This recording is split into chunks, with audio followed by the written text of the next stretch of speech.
¿Qué sucede cuando eres víctima de un sistema roto? ¿Qué sucede cuando la sociedad no te deja ser feliz? ¿Qué ocurre cuando el mundo simplemente no te deja ser bueno? A veces el peor villano no es el más fuerte, sino el que más daño recibió del mundo. Porque en One Piece ser malo no siempre significa ser cruel. Ni siquiera significa ser malo del todo. A veces significa que el mundo te rompió y que no te queda otra opción. Hoy no vamos a hablar de niveles de poder ni de peleas. Hoy vamos a hablar del dolor, de esos villanos que antes de ser monstruos fueron víctimas. ¿Qué es lo que mi gente? Yo soy Noah y por eso hoy en el Noah, los villanos de One Piece que en realidad fueron víctimas del mundo. Corre video. Doflamingo, el monstruo creado por los dioses. Y sí, Doffy es un HDP, no hay discusión. Es un tipo que manipuló países, que esclavizó niños, que vendió armas en el mercado negro. Y lo más triste es que también trató a su hermano como basura. Pero, ¿de dónde nació este monstruo? ¿Cómo es que nació? ¿Cómo se volvió así? O la pregunta más importante, ¿nació así? Y la respuesta es no. Doflamingo no nació malo. De hecho, Doflamingo nació como un dios. Y acá empieza todo. Doflamingo era un tenryubito, un dragón celestial, uno de esos tipos que caminan con una burbuja en la cabeza, como si el aire de los demás lo contaminara. Un nene mimado por la nobleza, que vivía creyendo que los humanos eran basura y él un ser superior. Hasta que el padre, o sea el papá de Doffy, cometió un acto imperdonable. Bueno, para el punto de vista de esa gente. Renunció a su estatus. Dijo, hey, quiero vivir como una persona común. Y bajó de los cielos. Bajó de los cielos para vivir como la gente normal. ¿Y sabes qué hizo el mundo cuando lo vieron vulnerables? Le mostraron los dientes. La familia de Don Quijote se mudó al mundo de los humanos esperando comprensión. Y lo que encontraron fue odio. Y no fue un odio simbólico, para nada. Los lincharon, los persiguieron, los colgaron. Amigo, los torturaron mal, les prendieron fuego a la casa. Doffy, apenas con 8 o 9 años, por ahí más o menos, fue torturado durante días.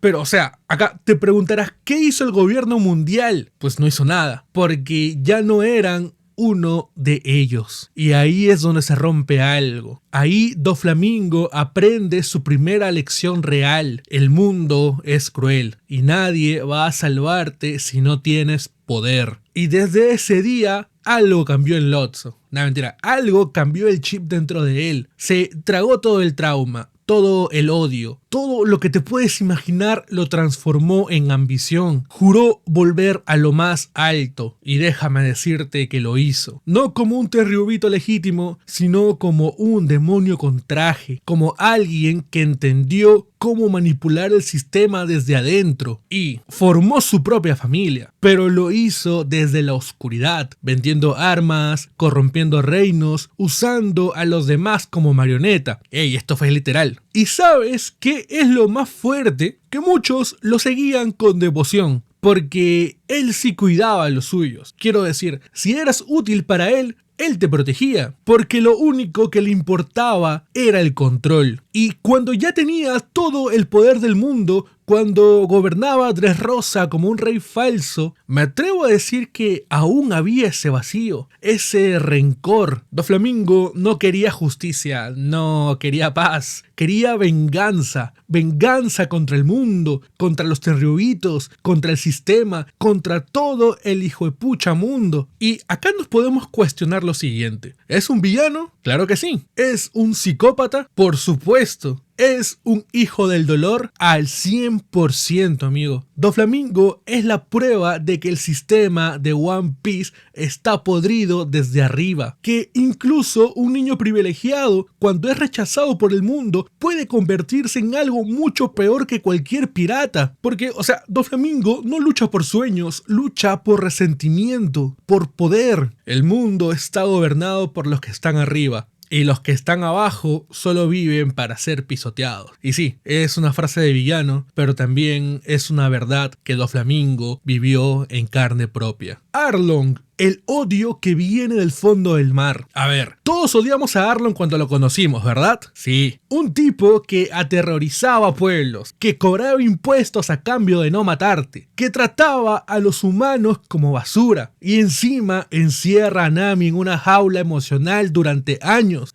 Cómo te odio, Arlong. Pero, el punto es analizarlo un poco más a fondo. Porque si te pones a excavar un poquito más, vas a ver que Arlong no nació como un villano. Lo hicieron así. A él también lo cagaron. Lo trataron como un monstruo. Lo esclavizaron y después se sorprendieron cuando devolvió el odio multiplicado, amigo. Y acá hay que poner un poco de contexto, porque One Piece no te suelta todo así de una. Arlong no es simplemente un tiburón malo que odia a los humanos. Él es parte de una historia más jodida, que tiene que ver con racismo, esclavitud y años de violencia estructural. Arlong es un Gyojin, un hombre pez, y aunque lo veas como unas bestias fuertes, con dientes afilados y fuerza sobrehumana, en el mundo de One Piece los Gyojin fueron tratados históricamente como menos. Fueron tratados como basura. Fueron esclavizados por los Tenryubito, vendidos en subastas, mercados como propiedad. O sea, los humanos los veían como salvajes que no merecían respeto. Y déjame decirte que ese odio no se borra de un día para otro. Arlong creció con todo eso metido en la cabeza. La discriminación, la humillación, el abandono. Él formó parte del grupo de Fisher Tiger, un revolucionario Gyojin que lideró una rebelión contra los humanos y liberó a esclavos, incluidos los del propio Shabondi. Pero ojo, que Fisher Tiger no era un fanático del odio, era alguien que creía firmemente en la libertad. Pero, pues, ¿qué sucede cuando tu referente cae de manera tan injusta? ¿Qué crees que le pasó a Arlong cuando Tiger murió por culpa de los humanos? Obviamente se radicalizó. Arlong llegó a East Blue y armó su propio imperio de odio. No lo hizo para robar o saquear, lo hizo para vengarse del mundo humano, para demostrar que él, el Gyojin que una vez fue esclavo, ahora podía someter a los humanos como si fueran insectos. Fue puro resentimiento, pura revancha histórica. Por eso su discurso era tan extremo. Los humanos son inferiores, los humanos son débiles, nosotros deberíamos gobernar. Y el caso de Nami lo muestra todo. No la obligó a ser su aliada con violencia física, sino con chantaje emocional, manipulándola con promesas falsas, haciéndole creer que tenía el control, cuando en realidad era prisionera del miedo. Y sí, es una de las historias más dolorosas del primer arco de One Piece, porque no es solo un villano pegando piñas y ya está, es un villano con un discurso, con historia, con una bronca real. Sí, es cierto que te enteras de eso después, pero le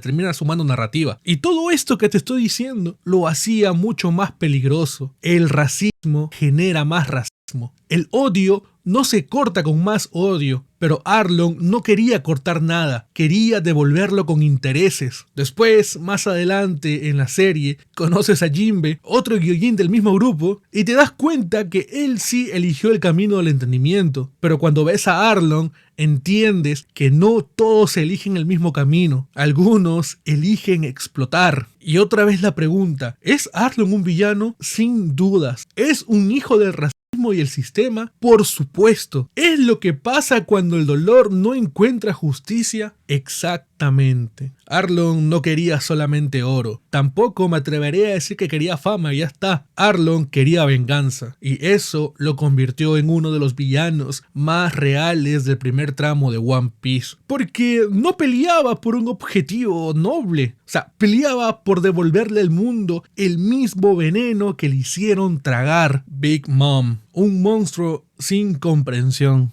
A ver, para empezar, Big Mom da miedo, eso es un hecho. Era una de los 4 yonkos, o sea, te arrasaba un reino en unos minutos y se comía a tus soldados como si fueran cupcakes. Ey, pero vamos a parar un poco. ¿Alguna vez viste bien su historia? ¿Viste por qué está tan rota? O sea, porque si la miras de cerca, no es una villana cualquiera, yo me atrevería a decir que no. Es una niña abandonada, traicionada, manipulada y usada desde que tenía memoria. Big Mom o Charlotte Lindling no empezó su vida como emperatriz. Empezó como una nena enorme, con fuerza descomunal, una fuerza que no podía controlar. Pero lo más importante, con un corazón que solamente quería encajar. A ver, eso es lo primero que tienes que entender. Lindling no quería destruir al mundo, quería ser aceptada. Me atrevo a decir que anecdóticamente quería una familia, pero como ya lo hemos visto en estos 2 casos anteriores, el mundo no estaba preparado para eso. Desde nenita, sus padres no supieron qué hacer con ella, entonces hicieron lo más cruel, la abandonaron. La abandonaron así nada más. Y tras su abandono y un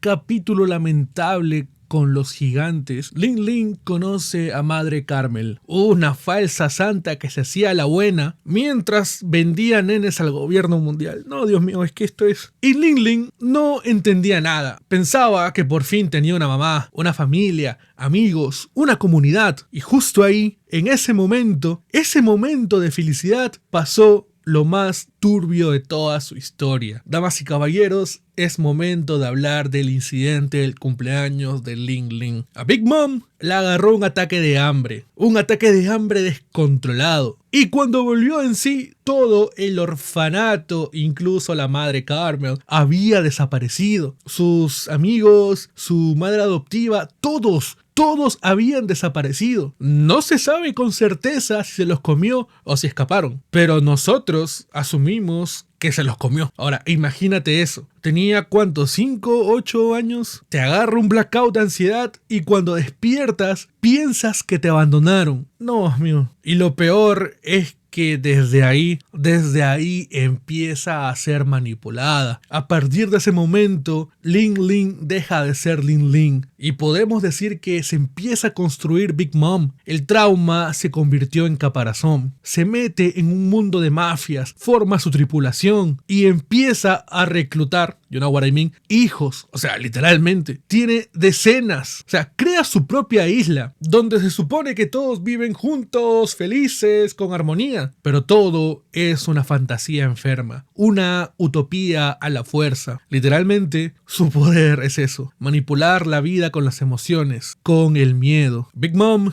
no es una madre, es una nena rota que intenta recrear el único momento de amor que conoció, pero ahora desde la violencia, desde el control absoluto. Cree que la familia se construye a la fuerza, que el amor se exige, que la unidad se impone. ¿Es una villana? Claro que sí. ¿Es una narcisista? Podríamos decir que también. ¿Es víctima del abandono y manipulación desde pequeña? Claro que sí, amigo. Yo me atrevo a decir que Big Mom pelea por un agujero emocional. Ya vimos cómo reaccionó cuando Brooke destruyó la foto de la madre Carmel. Y esa clase de vacíos emocionales no se pueden tapar. Lo más fuerte de todo es que no peleaba con odio como Arlong, ni con resentimiento político como Doflamingo. Lo hacía con una necesidad desesperada de amor. Y eso la hizo todavía más trágica. Y hasta acá el video de hoy. Mi gente, este es el primer video que hago para este canal, en este canal. Así que pues les comento que acá vamos a hablar de anime, de cómics, películas y muchas cosas más. Así que si te gusta este tipo de contenido, te invito cordialmente a suscribirte. Y también tengo un canal donde hablo de luchitas por si te interesa. Este lo dejo en la descripción. Y ya que andas por ahí, déjame en los comentarios tu opinión acerca de estos 3 villanos de One Piece. Ahora sí, buenos días, buenas tardes, buenas noches. Este fue Noah y...